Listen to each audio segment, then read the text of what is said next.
Have you ever heard the story of Dagoth Plagius the Wise? I thought not. It's not a story the tribunal would tell you.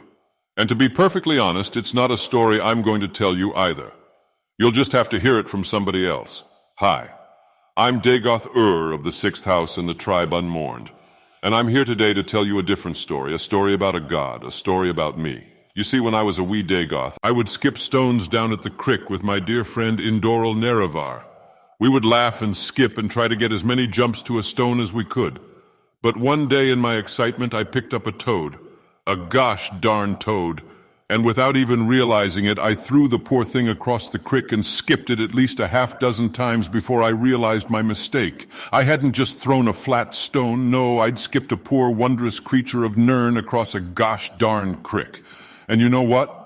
I felt bad, really I did, but I couldn't stop laughing. As bad as I felt, I just couldn't stop. Nerevar just stared at me slack-jawed. I was actually quite worried he'd think I did it on purpose until I heard him exclaim, "By Veloth Vorin, I think you just flung a toad across the gosh darn crick." We were absolutely beside ourselves with the giggles. That night at the Dunmerry stronghold, it was all we could do to keep ourselves from erupting with laughter at the dinner table. We kept making faces to try and make the others start laughing first. You know how kids can be. It seemed Nerevar was stone-faced until I finally spotted my opportunity. His guar had no gravy, and golly dang jeepers, I knew how much Nerevar loved his guar gravy. And so I took the serving bowl, and when I was done applying gravy to mine own guar, I set it down in front of me, knowing he'd have to ask me to pass it. Surely enough, when he could stand the chewy taste of dry guar no longer, he asked if I could please pass on over the gravy.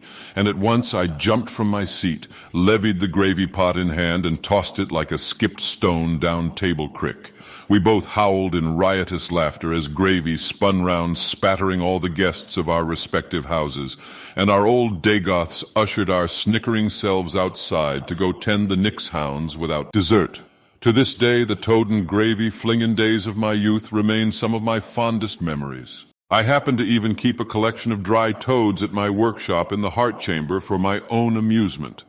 They aren't half bad in a sauté of Colovian brandy either, if I'm being perfectly honest.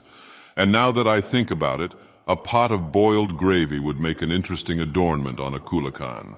We could put it right up on his shoulders. Maybe give him a little straw so he can slurp it up and spit it out as some kind of ranged gravy attack or something, yeah. Why haven't I ever thought of this before? It's genius. Odros, get the sleepers cooking up a big old pot of gravy. We're gonna need gallons and gallons and gallons and gallons.